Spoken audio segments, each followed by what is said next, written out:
Hello, PriceSmart. Welcome to our podcast, At the Club, a communication channel with our employees, where we will share valuable information, fascinating topics, and inspiring stories that you haven't heard before, keeping us connected on a whole new level. Join us on this journey and discover everything happening at the club. PriceSmart Inc. provides this podcast for general information. The views and opinions expressed on this podcast are the personal views of the podcasters and their guests, and not the views, policies, or opinions of PriceSmart. PriceSmart makes no warranty, guarantee, or representation as to the accuracy or sufficiency of the information featured in this podcast. This podcast might contain forward-looking statements concerning PriceSmart's anticipated plans, revenues, and related matters. These statements are subject to risks and uncertainties that could cause actual results to differ materially, including the risks detailed in PriceSmart's most recent annual report on Form 10-K and other filings with the SEC, which are accessible on the SEC's website at www.sec.gov. One little opportunity, circumstance. So much of life is luck. Yeah. To start to listen better occasionally and be more patient. How many people work in your organization now? Well, right now we're north of 300. Be empathetic. You know, empathy is big. We have to try to solve for multilingual, multi-currency, multi-jurisdictional. Welcome to another episode of At the Club. I'm your host, David Price, PriceSmart CEO, and I'm here today with Rafael Rodríguez, our SVP of Global Distribution and Logistics. Welcome. Thank you, David. Thanks for joining me today. And it's great to be back here with you guys. I can't believe it. It's 2026. This is our first episode of this new year. Hard to believe how quickly 2025 flew by. And it was a heck of a year. We had a great first quarter plus December here at PriceSmart. And in terms of 2025 for me, it was quite a year. A lot of changes, a lot of new. It was my first full year as a dad. It was my first 100 days as a CEO. We're back at home. We were living in a different place. We're back at our house. So there had been a bunch of shifts in 2025, and it feels good to be back here in 2026. And I'm excited about all the opportunities we have ahead at PriceSmart to continue driving value for our members, our employees, and you know, we've had a good year so far. So I'm looking forward, Rafael, to getting into things with you, discussion around distribution and logistics, which in many ways is kind of what we do. I mean, I always say we really do three things around here. We buy merchandise, we move it, and we sell it. And so the moving it piece is pretty fundamental. So PriceSmart is a lot of things, but one of the things that it certainly is a logistics company, in addition to being a real estate company and a retail company and a people business, right? So maybe to kick things off, Rafael, it'd be great maybe just to share a little bit about your background. How did you come to be at PriceSmart? Where are you from? I know you're not from California. No. Originally born and raised in New York. But first of all, thank you, David. Appreciate the invitation and really looking forward to this podcast. I watch all of them. I think they're really exciting, insightful, and I think this is great for our employees in general. So thank you for the opportunity. Yeah, for sure. It's a pleasure. And like you said, this is really first and foremost a resource for our team. Yes. And for prospective team members that maybe haven't joined yet. Yep. And it's a great resource for all of us. And so go ahead. Yeah, so born and raised in New York City, Brooklyn, for the first years, and then moved to Queens, right? Big family of five. You know, my mom's from Spain. My dad was from Cuba. 5 brothers and sisters in total, right? 4 boys and a sister. Big family. Yeah. My sister, I think, is probably the toughest out of all of us, as you can imagine, dealing with 4 boys.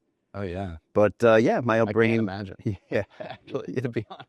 Yeah, she's tough. Yeah. She's tough, say the least. But anyway, we grew up in New York City, which, in retrospect, I wouldn't trade it for anything. Yeah. Because that's, the best education. So, one time I used to joke, people used to ask me, what university did you go to? And I'd said, UCLA. And they're like, oh, in California? I was like, no, the University of the corner of Lexington Avenue in Manhattan, That's where you learn everything. In my opinion, one of the greatest cities in the world. Yeah, I tend to agree, but I'm biased. But, yeah, no, it's a great city. But anyway, it was great education from, growing up in the city, plus the educational structure as well, the formal education in New York City. Sometimes, people don't give it the credit it deserves from a public school perspective. But when we were growing up, it was very, very strong. We were fortunate to go to Catholic school plus public school. So we had a little bit of best of both worlds. But that's basically the upbringing. Kind of a long journey before I got to PriceSmart, with different career moves. But Did you get started in distribution and logistics right away in your career? I did. So what drew you to it? You know, by chance, or did you have like something about it that was an attraction from early on? You know, when I graduated in high school, believe it or not, I was focusing on accounting. I wanted to be a CPA, right? And then when I got into college, pretty much international management. So it was the early 90s, and, you know, free trade agreements were becoming hot and heavy, and, you know, GATT and the WTO, and just international business in general, with a NAFTA going on, and there was a big push. So the school that I ultimately graduated from, Pace University, right down in Wall Street, they were one of the first ones to really offer an international trade program. And it was really focused on logistics, distribution, but really more on the theory side. And that always called my attention, right? Because I always wanted to, you know, in my mind, you know, wanted to be a big shot executive, international, traveling everywhere, right? Making things happen. So I studied that and stayed with it all along. It was pretty interesting because my last almost 2 years, because the school was located by Wall Street, even though I went to school up in Westchester County, about an hour away, all the top businesses would recruit, right? And so we had a co-op program where you were supposed to work 20 hours a week, right? Go to school. So those 20 hours turned into pretty much full time for me. Awesome. Yeah. Right on. So where was your first job out of college? It was a company called Ciba Geigy. So it's chemical pharmaceutical based in Switzerland, in Basel. And I started working there in the international department and was afforded a lot of great opportunities by my boss at the time. You know, she was a fantastic lady. She was a U.S. Customs broker, you know, and she would always tell me, hey, Rafa, you know, this is what you really need to study. This is going to open the doors for you. Make sure you understand this.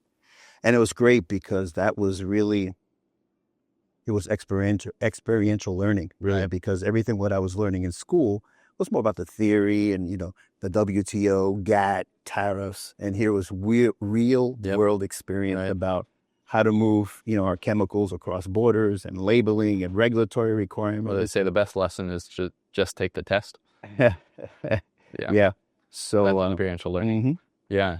And so at some point you got into actually doing some of the technology side of logistics as well, right? Yes, that was another great opportunity. So about 1994, Customs had what was called the Customs Modernization Act, the MOD Act.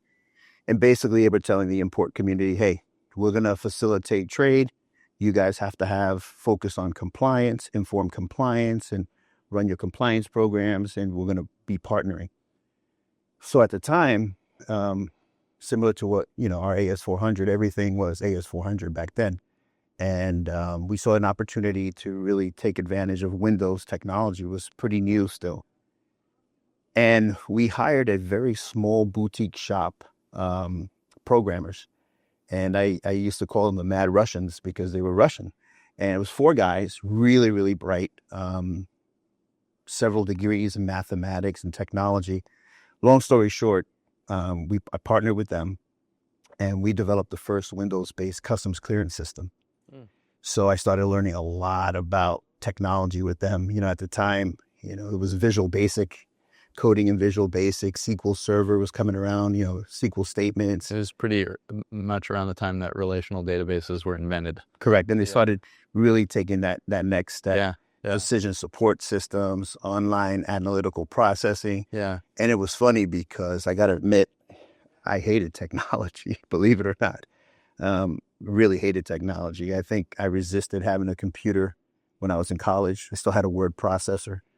And then here I am. I almost want to ask you, what is that? But I'm not. It's a typewriter with a little memory. You already dated yourself, so I didn't. You actually did that hard work for me. Thank you. Yeah, so it was crazy. But anyway, we developed the first Windows-based customs clearance system.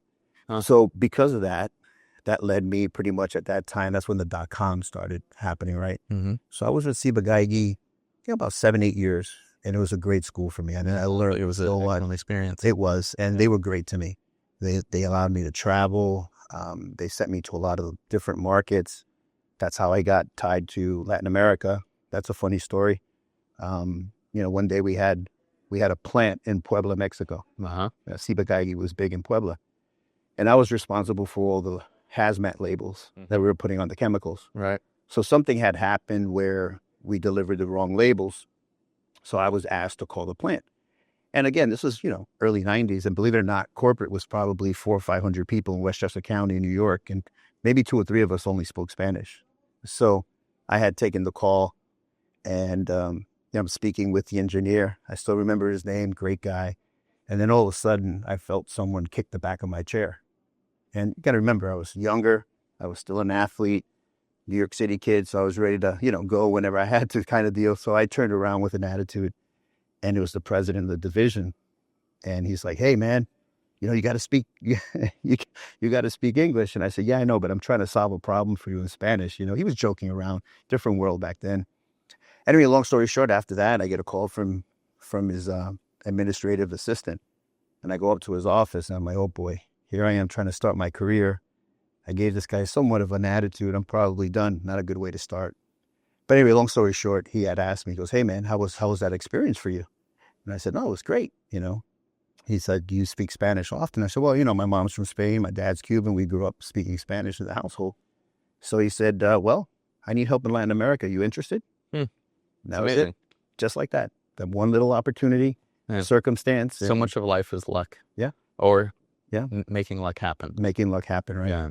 What do they say? Definition of luck: when preparation meets opportunity. Yeah, exactly. And I've been tied to Latin America ever since. Yeah. Yeah. So what did you do after your time with at that so employer? at Ciba-Geigy. Ciba-Geigy. Yeah, so that's when the .com started happening. And because I knew technology and I knew international trade, I had an opportunity to work in that whole .com era. Right. Today we call everything apps. Back then they were called engines, but it was the same thing. And it was international, right? So solving the same issues and business needs that we're trying to solve today. Right. Where's my PO? Can I ship this into that country? What documents are required? What duties and taxes do we need to pay? All the same things. Right. So now, let's maybe fast forward. You've been at PriceSmart about 6 years. Going on 7. 7 September will be 7. Yeah. Okay, Wow. Congratulations. Thank you. And what do you oversee at PriceSmart? So right now, global logistics. So in our world, what does that mean? So it means our DCs, IDCs, our transportation on the global side, in country, as well as the member delivery piece. Right. Trade compliance and the regulatory compliance component as well. Very good. And would you describe PriceSmart's supply chain as complex? Very complex. Compared to what you were doing in prior roles? And how come? What makes it complex? Well, when you start adding in the variable of the 12 countries, right? The 12 markets that we operate in, all similar but different. Yeah. Right. So you have that. And there's no, I guess what you'd call regional integration. Well, there's limited regional integration from a policy standpoint. Correct. Right? Yeah. Even though there's CAFTA-DR, there's CARICOM. Yeah. Colombia has bilateral trade agreements. Correct. There's some integration from that perspective. Yes. But it's still complex, right? Yes. And then, like I tell everyone, you look at, we have to try to solve for multilingual, multi-currency, multi-jurisdictional, right? Now, the multilingual piece for us, for the most part, is just English, Spanish, right? But you still have that complexity. And although in most of our markets, they speak Spanish, but a little Mandarin. Well, now, a little Mandarin and a splash of Cantonese That's from time to time. That's what we're doing in China. So we have that multilingual component from a financial perspective, obviously, the whole currency and all the decisions that we need to make financially. Because at the end of the day, we have a fiduciary responsibility, right? Not only to ourselves internally, but to the member as well. Right. And so how many people work in your organization now? Well, right now we're north of 300. It's really large. Big team. It's a big team. And you have people from, working on the floor in a distribution center, forklift drivers, to people that are in back offices in different markets. You have English speakers, you have Spanish speakers. So it's a diverse set of dynamic. People, skills, language. Yeah. Right. And so what do you like most about your job? It's always changing. Yeah. It's always changing. But people ask me that question a lot. And I say, it's always the same, but it's always changing. Right. And wait a second, I don't understand that statement. How can it be the same and always changing? That's just the world we live in. Every day brings a new challenge, right? So right now we're undertaking, and without, this is a public podcast, so we don't need to get into great detail, but I have spoken with our investor community and with our employees about all the work we're doing around our distribution network, and starting to look at having a more multinodal and more localized distribution network in some ways, and then also doing consolidation of inventory differently than we used to. And I was curious about, because you've been one of the driving forces to help us build this vision and build out the vision of what our distribution network can be. And I'm curious about how you've approached, I wouldn't say solving our distribution challenges, but really taking advantage of the opportunities to be more efficient. How have you gone about that? How have you identified the opportunities and capitalized on making those happen? Because we've done a lot since you stepped into your current role. No, we have. Again, experience, right? I've been fortunate enough throughout my career for many years working on the other side, right? So I was a service provider actually to PriceSmart at one point through one of the companies that I used to work with. But for many years, we worked on building global supply chains for many companies across multiple different sectors of business, right? Whether it was retail, automotive, pharmaceutical. So when we got here to PriceSmart, similar challenges, right? And the way that we were flowing our merchandise was efficient, right? Was a model more, we talked about some of the challenges. Well, some of the challenges, quite frankly, was just organizational change and the mindset, right? Because when we started introducing the concept of going from a vendor to a DC to a club, logically, most people would say, well, why would we do that? We're adding costs, right?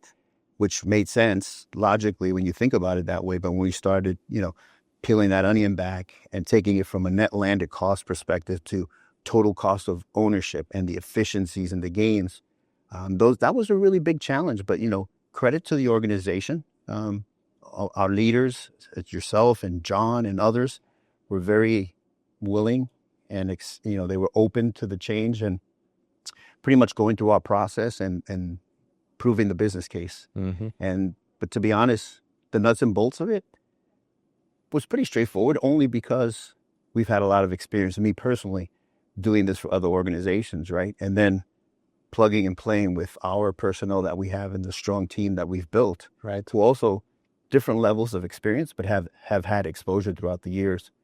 So the nuts and bolts or the tackling of those actual execution wasn't as difficult, but the organizational change did take some time. But I'm glad that it was so far successful and we're moving in the right direction. Yeah, organizational change management is a term of phrase that we use a lot at PriceSmart nowadays, as we're undertaking a lot of process transformation, technological transformation projects at the company, be it our global trade management process, our new point of sale, Relex. If you were going to be advising maybe like a young manager that might be listening to this podcast, what advice would you give them in leading their team through change? Because it's very difficult, not easiest. And I think that the most pressure is put on middle managers more than really executive leadership or those, entry level, there's a lot of pressure too, but I think middle management ends up being one of the places in the organization where the pressure is held and they have to kind of like hold it together. And I think it's not easy. And I'm curious, from your perspective, what advice would you give them? Be empathetic. Empathy is big because you get to understand, hopefully, the other person or the other team or the other group's perspective, right? Understand why that change is being introduced or contemplated, right? And then bring it back to your world, your team. And you got to believe it, right? You got to believe it, because if you don't believe that change that you're trying to implement, it's not going to work, right? But I think empathy is key, because that skill leads to other skills, right? If you're empathetic and you really care about what you're doing and taking the time to learn the other. Do you want to learn to be empathetic? And is empathetic the right word? Is it compassionate or is it empathy? I think it's... I'm not saying you're wrong. No, I'm just curious. I think like digging into... Empathy, because you're understanding the other person a little bit. Yeah. Right? That'll lead, hopefully, to building trust and rapport. Yep. And how does one like develop or create a practice of compassion and empathy for for someone that they have to collaborate with. And I use the word collaborate versus remember. I mean, you and I have talked about it a lot. Collaborate versus cooperate. Cooperation, correct. Right. Two different things. Yeah, totally. And one being that we like kind of tolerate each other and we kind of coexist. And the other one being that we're actively trying to work toward the same set of outcomes. That's right. And in the line way where we're synergistic. Yep. Yeah. I don't know. That's a great question, David. I mean, I guess, wow. I don't want to say that I'm just used to it because I don't know, maybe coming from a big family and my brothers and sisters, right? There was tense times, but there was times where I had to understand where they were coming from, or they had to understand where I was coming from, or we had to negotiate and we had to move forward. But I don't know. It's a skill, right? It's a skill. And I guess over time, like any other skill, you could train for the skill, right? So it's a great question. I guess I would have to think about that one a little bit more. But I think I was thinking about like, can we break something like that down to its pieces, And what came to my mind was some of the skills that we can really easily work on, like listening. Yes. Or like asking questions, honest questions of others. Yeah. Particularly those that are across the aisle or across the process from you. I mean, I'm thinking right now, like Relax as an example, or forecasting and replenishment process. It involves several teams. Yes. It involves supply chain.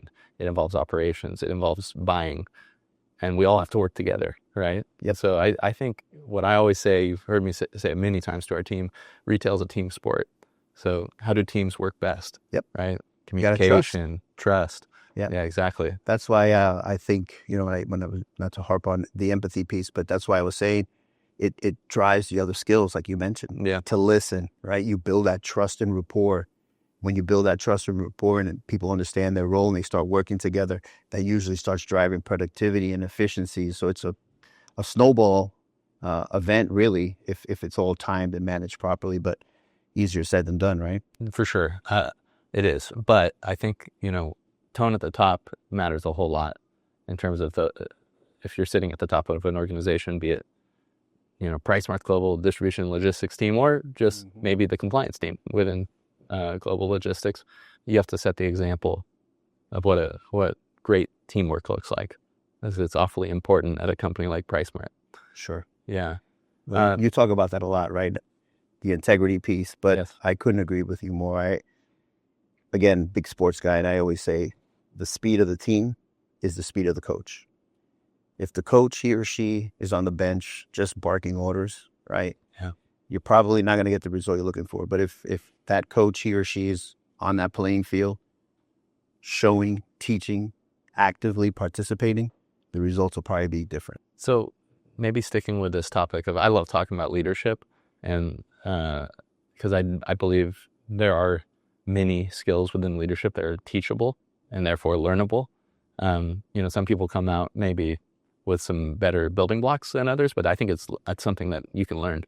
Do you have any leaders, or it could be coaches, athletes, leaders of companies, I don't know, politicians, religious leaders? Do you have any individuals that you kind of look up to as like, hey, this is an example of someone I think really just is killing it, or that is inspirational to you? Or yeah. I do several, but to be honest, I have one. Okay. And that's my oldest brother. Okay. Why my oldest brother? I mean, he's been very successful franchisee right now of Wendy's, Wingstop, highly successful, and he built it from the bottom up, right? I remember when he first applied to Burger King, starting, on the fry station and being able to work his way up through corporate Burger King, becoming a C-level Burger King. He's a real entrepreneur. Yes. And then, selling at one point when they were bought out, selling his stocks and building the empire that he has now, and he's self-made, and awesome. A lot of tough lessons. But I bet. The other one I like, and I know I'm dating myself. Tough lessons and some guts. Yes. Tough lessons and guts. And along those lines, I know I'm dating myself here, but I was kind of a fan of Lee Iacocca, right? Okay. Shock therapy, right? Just going in there and changing things and making sure that, you break the norms that are not working and just shaking everything up. I thought that was a good style when I was going to school. That some reason I never really navigated to that quite a bit. But yeah, those are some that I really, really enjoy. The other one, from a sports side, I was a big baseball fan, obviously. So being able to focus on some of the coaches and the big one that I really, really enjoyed, still enjoy his leadership side, was Buck Showalter, right? I think quiet guy, really smart, led people really, really well. They bought into his philosophy, from a sports perspective. So, I know there's others that talk about Hall of Fame coaches and stuff like that, but I'm not really too impressed with the lights and the glitter and, everything that sparkles. I kind of try to seek out those quiet leaders, if you will, who make change. They really make it happen, and they don't really need the spotlight. Those are the ones that I'm attracted to. Yeah.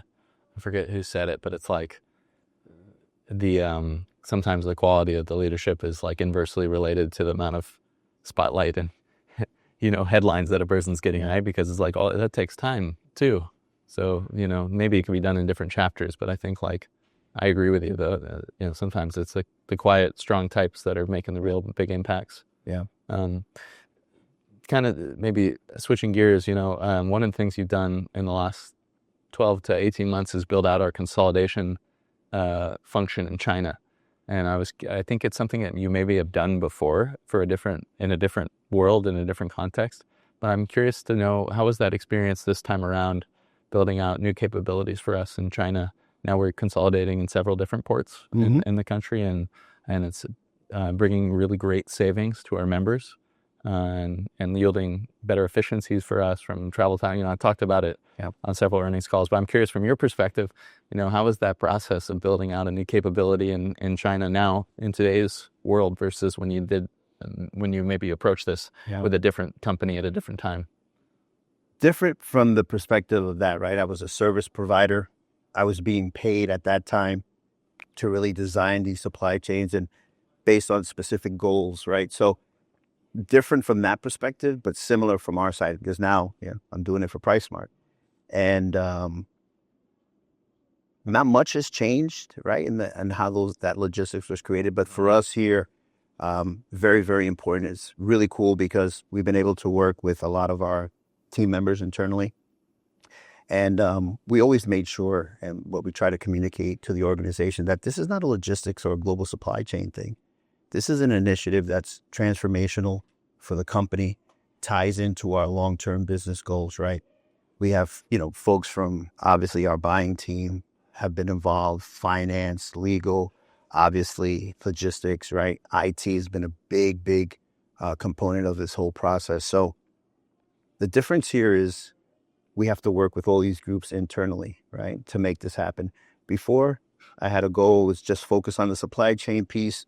I didn't really have to worry about the organizational structure or the internal conversations that were happening in the organization or the change management within the organization. Because I was focused just on be supply significant. chain. I mean, I know for us, just switching gears we had one very well-worn, grooved path that the team worked through, consolidating Miami for many, many years. Yes. But now, and I've talked about it in other contexts, but now we're seeing like really great impacts of this change. So, congratulations Thank you. on making the initiative happen. But it's been awesome to see better container utilization, faster time to market, better pricing. Yes. Which is what, at the end of the day, what we're here for, driving better value for the member. 100%. Someone had asked me before, it's like, one of the critical components of supply chain and what we do. And I always think about the 6 rights, right?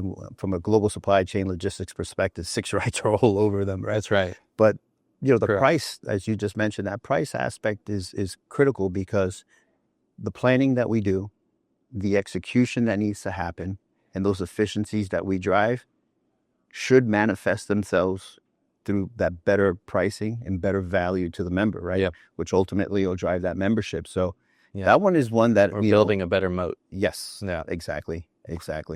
Was there anything about this transition that surprised you? Let's see. Good question. Again, it's just, you said it, because we were very developed in how we used to flow our merchandise. Actually, I was very surprised with, in a good way, the acceptance and the support and the collaboration from our buying organization. When we first started talking about this in the very beginning, like any other change, skepticism, some resistance, but fortunately, we were able to continue to communicate that value proposition. And I got to say, we've gotten here not because of the work that we've done just in global logistics, but truly, I mean this, it's organizational. And the buying team was instrumental in making this happen. So I was really impressed because I thought, right, wrong, or indifferent, that there would be more resistance. And we saw some in the beginning, which is natural. But after that, they've been great champions, So I definitely want to give a shout out to the buying team for sure. That's good. And I can agree with you there. But I think, one of the things that made this initiative work for us is that the proof was kind of in the pudding. I mean, it's there. And once you start seeing the impact to key metrics like travel time and then container utilization, the pricing is huge. Yeah, working capital benefit. A container costs what it costs, right? So getting better utilization is just, that's gravy. Yeah. Right. And it just allows us to amortize that fixed cost over more products, more units in the container. So, it's just a win-win. I gotta tell you though, a win-win-win. Win-win-win. Yeah. But again, very, also very good for the environment. We're at sustainability. That's right. Less days in transit. Yep. Reduce the cost of emissions. That's right. We constantly run those calculations, and it's overall, like you said, win-win-win for the organization, for our internal stakeholders, our members. Just across the board, it's really a great story. But, I have to say, I'm really, really proud of the amount of people working on this initiative. Personally, that's the big thing for me. I know you and I talked about this. I was given opportunities in my career, right? And I'm all about paying it forward. Yeah. And could we have implemented China a little bit quicker? Absolutely. But right, wrong, or indifferent, I made the executive decision, if I can use that term, to bring more people along in the process, right? Because I didn't want it to be Rafa's project. I wanted it to be an organizational project. Right. And more importantly, I wanted people to learn. So when I tell you there's more than 50, 60 people involved in this across our business, the number's probably a little bit higher. But the cool thing about this, David, when we do it in other geographies, now we have the knowledge base already developed. Yep. We have the tools, we have the skill set, and we're not just dependent on one person or two people. That's right. And the team generally understands why optimizing our consolidation strategy, why it's so important. Yeah. Especially given how broad our supply chain is, which at the end is all in the interest of getting the right mix at the right price. So the right mix of products at the right price, right time, right place, right quantity, right condition. 100%. Right. So part of that, 6 rights for sure. And the other thing that really surprised me in a pleasant way is the shift that we went through organizationally, using more data. That's where I wanted to go next, which was about technology.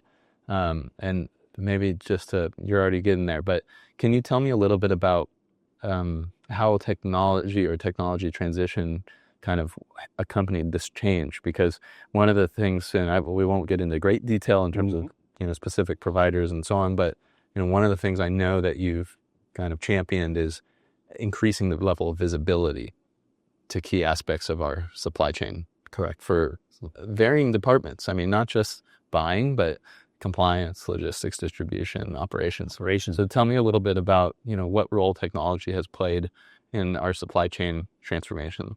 It's played a pivotal front and center from traditional communication methods, whether, EDI, XML, APIs, going back and forth, really leveraging technology to connect us with our carrier base, our supplier base, right, that are critical and partners with us in the transaction of the global supply chain. Right.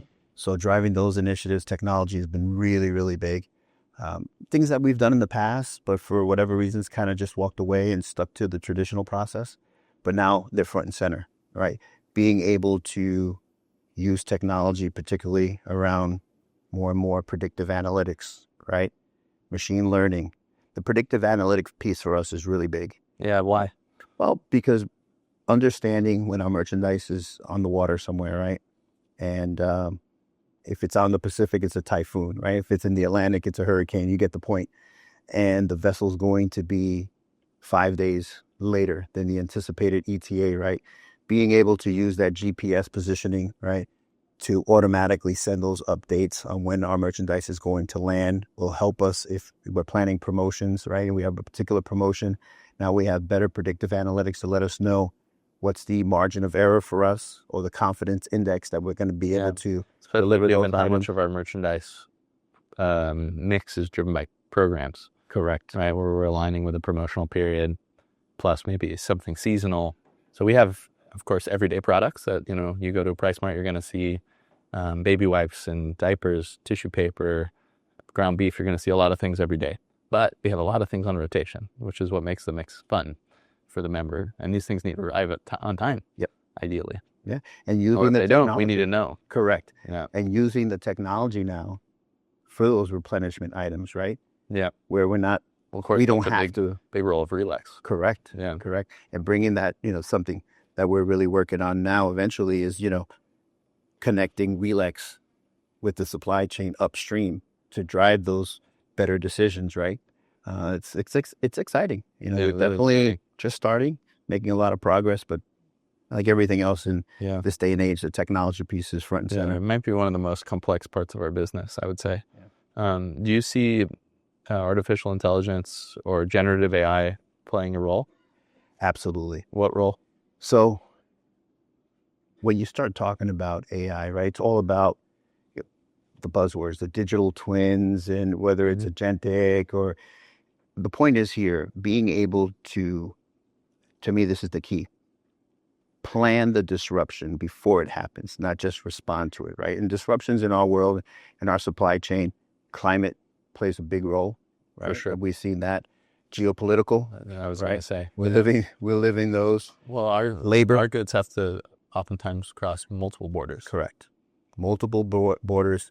We deal with Mother Nature. Yeah. That's been very active in the last, 10, 15 Varying years. quality of infrastructure. Varying quality of infrastructure. Roads and that's right. And then you pepper in the geopolitical aspect of it, and then labor, right? Labor's another big component. International, but also domestic. Not here, but like take Colombia as an example. I mean, Colombia is a very complex place to move goods. They have 3 cordilleras and a giant river that separates several distinct parts of the country that are not well integrated. Yeah, and exactly right. The topography of Colombia. Everyone got to realize you have, to your point, you have the mountain ranges, you have the Atlantic, you have the Pacific, right? They have the Magdalena coming right through the country, and that's a big game of Tetris, right? Because when you look at it, most organizations goods coming in the Pacific, goods coming in the Caribbean, the Atlantic, and domestic, correct, local goods. Yeah. I mean, as you know, our local business is very, very active in Colombia in terms of local suppliers. Yes. Now with the introduction of China, right, and being able to land our goods on the West Coast and Buenaventura, as you mentioned, the traditional flows coming from Miami in Barranquilla, right, in the Caribbean/Atlantic. So plus the local business. So it's a big game of Tetris to figure it out because, again, most organizations, and similar with ours, a good portion of the costs are driven through that transportation because of the topography of the country. So being efficient, planning that, private fleet, we've been talking about the expansion there with our backhauls and trying to put all this together to really drive those savings is important for us. And we're doing it. Speaking to my buddy Pedro not too long ago, he's very excited because he's seen a lot of the benefit of Colombia. Which our podcast listeners would know from a couple episodes ago. Yeah, he's really excited about that.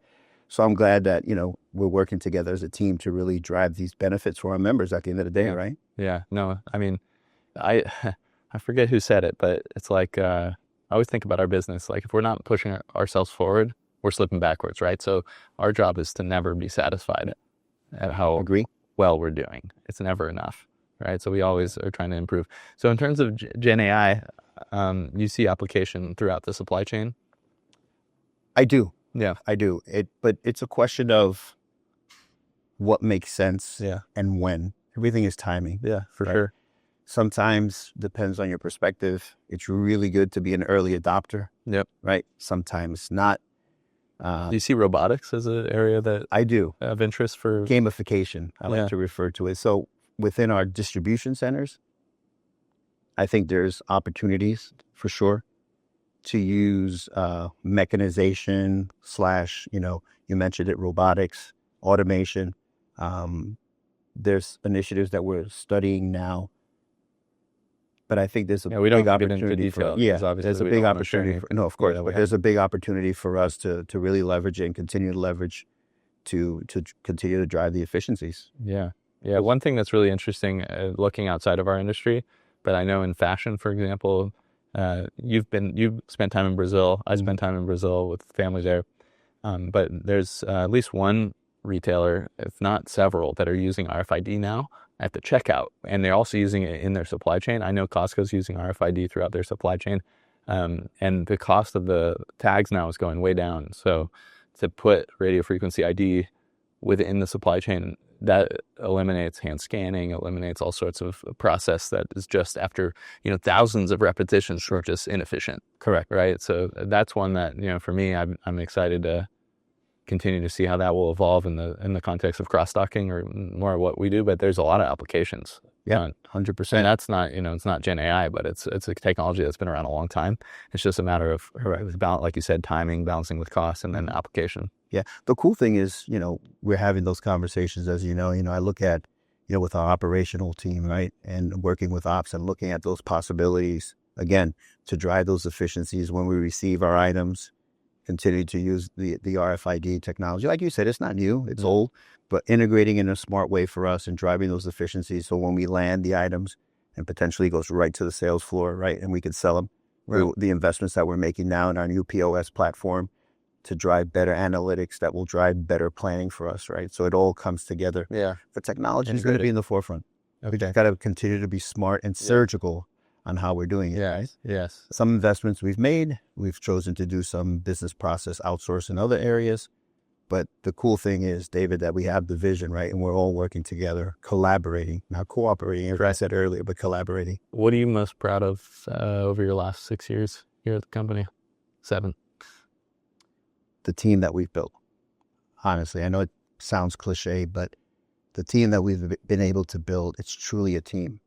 Before, we had a lot of different areas in supply chain, right?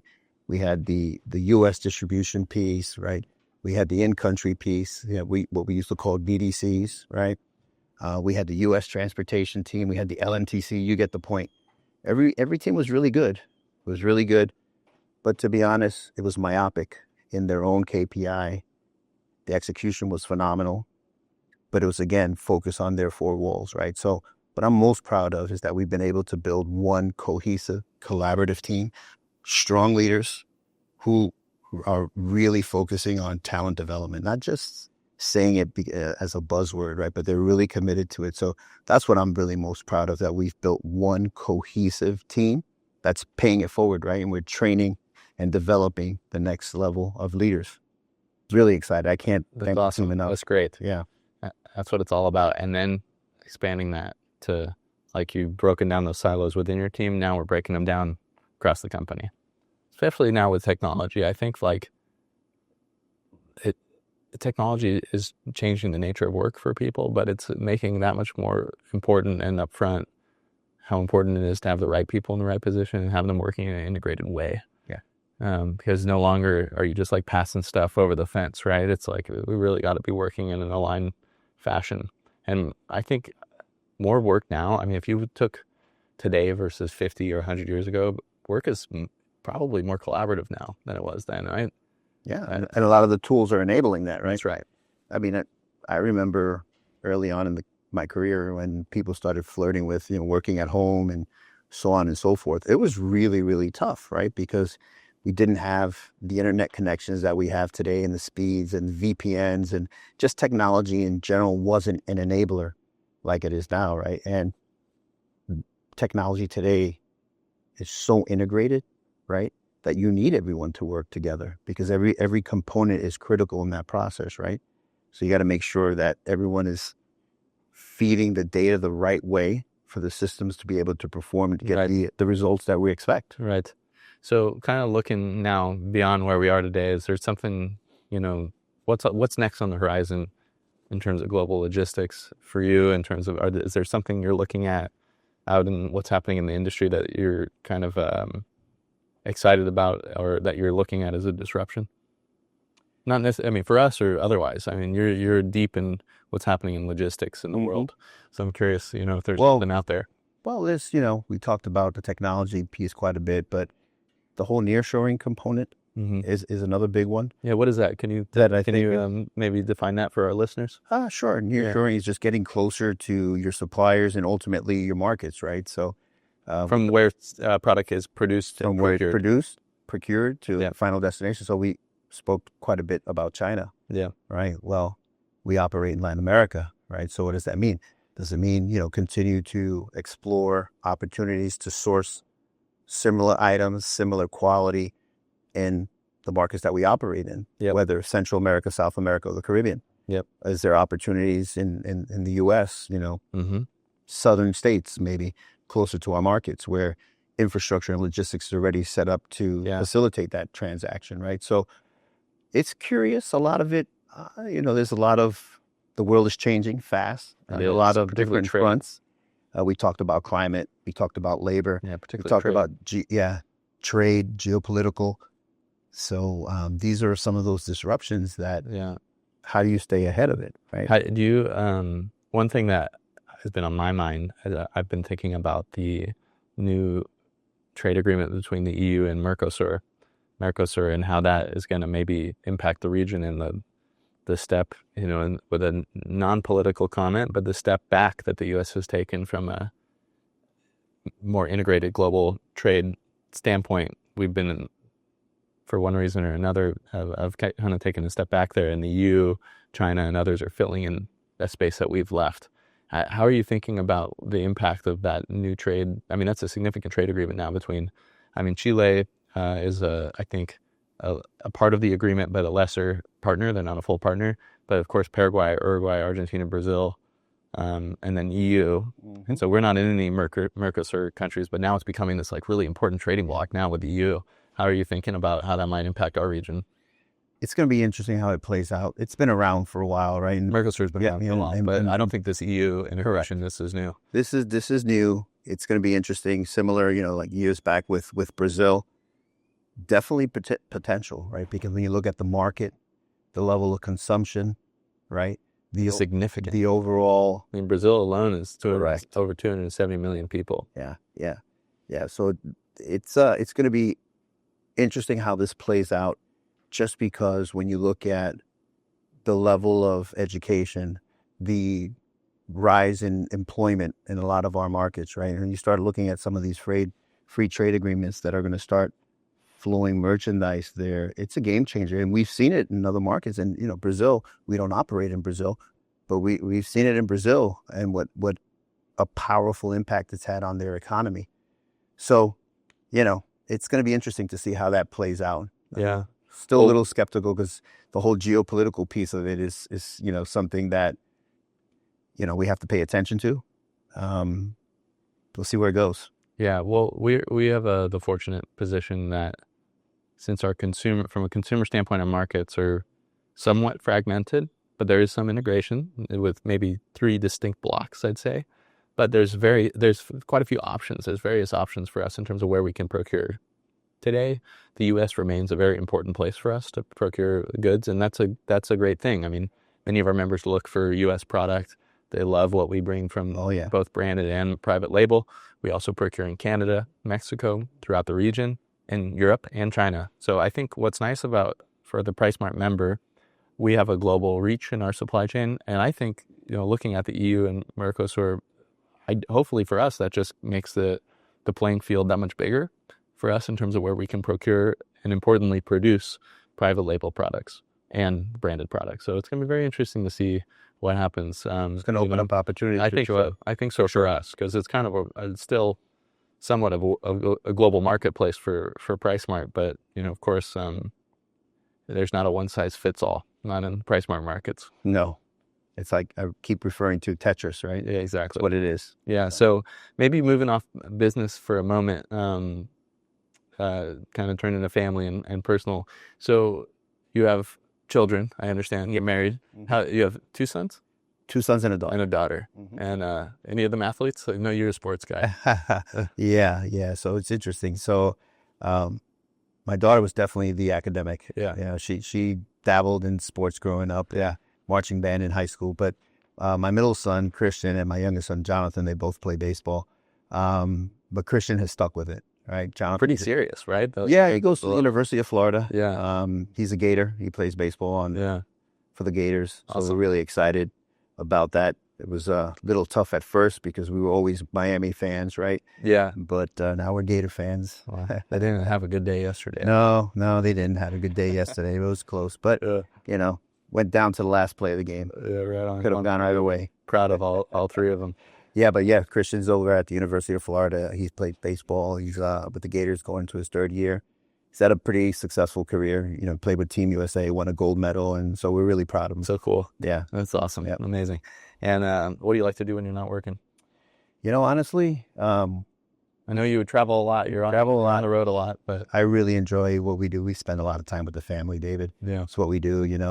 At one point, like I was mentioning earlier, when Andrea was doing her marching band and Christian and Jonathan playing baseball, just being that dad, right? Because growing up, my dad worked all the time. He passed away young, but he worked all the time. And my mom was, your traditional Latin stay-at-home mom, tough as nails and raising the family. And, my parents really didn't get an opportunity to go see my brothers and I play a lot of sports. And we were pretty good, So I always made that commitment that when we had kids, no matter what, I was going to try to be present as much as possible. And Lord, I can't tell you how many red eyes I've taken from Miami to Brazil, Argentina, Uruguay, Chile, fly down on a Sunday after dinner, come back on a Friday, get home like a zombie.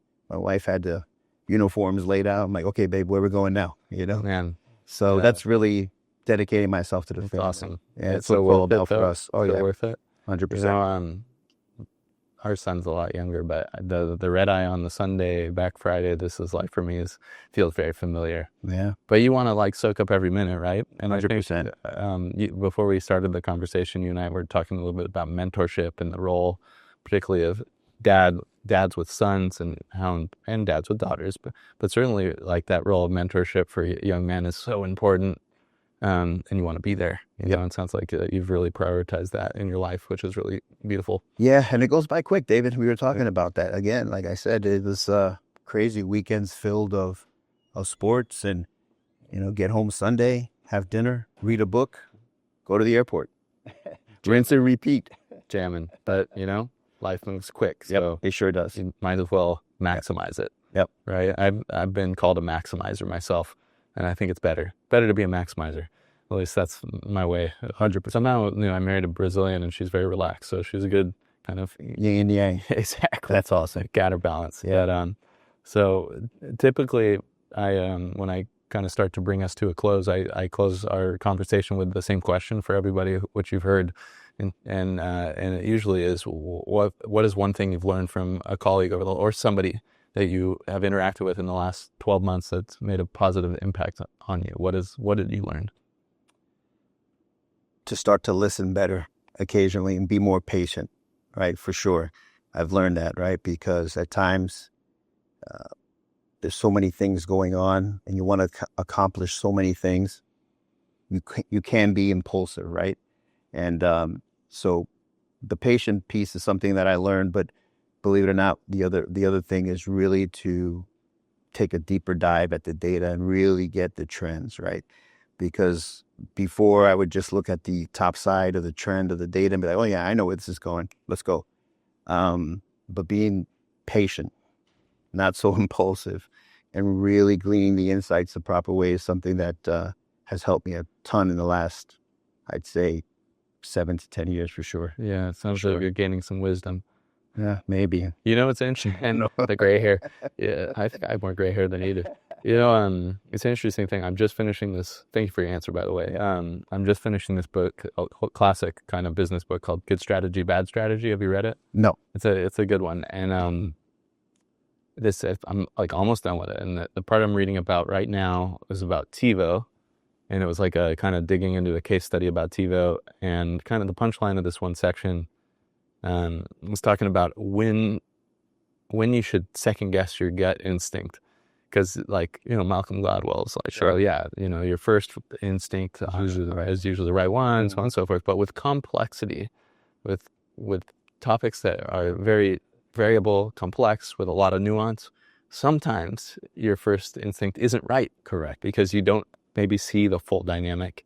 And so I think we're wired to want to be biased towards our gut instinct because of like thousands of years of like evolution and surviving on the savannah and lions and stuff that we like didn't have time to and didn't have the need to dig into that level of complexity. Most of human existence hasn't been that, right? So like the way we operate now is relatively new in the spectrum of like human existence. Rewiring the DNA. Right. So like we're not wired necessarily to operate with that level of complexity that we're faced with, particularly in like a global business context, or not just global business, but a group of large people. Managing a group of large people is also complex. I mean, for most of human history, we lived in relatively small bands for tribes. And now we are dealing with a much more deep issue of multiple cultures, countries, languages, so on. So anyway, the punchline is, how do we build the capability to like second guess ourselves, knowing when it's appropriate to maybe take another look? It comes with time. It does. But it's really interesting. For me, it was really thought-provoking. I just listened to that chapter on my run this morning. And it's very interesting, and I think kind of true. And I can think of several examples in the last 12 months where I've like gone back and maybe rethought something or gotten advice from someone I trust and thought, oh, maybe I should take another look. And sure enough, well, there's more depth to that particular issue or particular dynamic than maybe I realized. Yeah, again, that's why I brought it up. Guilty as charged, right? And, you learn, hopefully, if you're paying attention, you learn. And, in a former company, I had a mentor. He was an executive vice president, unbelievable gentleman. And, he told me, he said, hey, Rafa, listen, less is more, right? Just in the middle of chaos, right? And I'm like, this sounds like fortune cookie stuff to me, but I got it when he said less is more. And then he also mentioned to me, take the time. I know your gut instincts have been great, but take the time to really analyze it, as you said, because things are more complex now. And we have to make sure that we're being holistic and that we're considering all the variables that go into this now, because there are more variables. Yeah. One of the best things I was taught was to separate the moment of making a decision from the time spent analyzing, and know when you need to actually make the decision, because you don't always have to make the decision right away. You also don't want to belabor a decision that can be made, right? So, but it's okay to separate them. 100%. And there's it reminds me of like, you ever seen Dances with Wolves? Sure. There's a scene where Kevin Costner's in talking with the tribe, and they're all kind of talking to each other and analyzing about what they're going to do with this guy, and they decide to do nothing right now. Which is a decision, right? The decision. We don't need to make a decision yet. And so I often am thinking that movie comes to mind, which is kind of funny. It's kind of a random movie. That one's hard for me. Yeah, that one's hard for me, not making a decision. Well, making no decision is a decision, absolutely. And sometimes it's not appropriate, but sometimes it is appropriate to wait. So anyway, it's been a pleasure having you on the podcast. Likewise. Thank you, David. Rafa, it's very impressive what you do, and I appreciate the partnership, and I'm excited about what we're building here together. So thanks for everything. Same here. Thank you, David. And to our listeners, it's been great to have you with us today on another episode of At the Club. Please check us out on Spotify, YouTube, subscribe, hit us up in the comments. We want to hear from you. We love hearing your feedback, ideas for next episodes and content, and we'll see you next time at the club.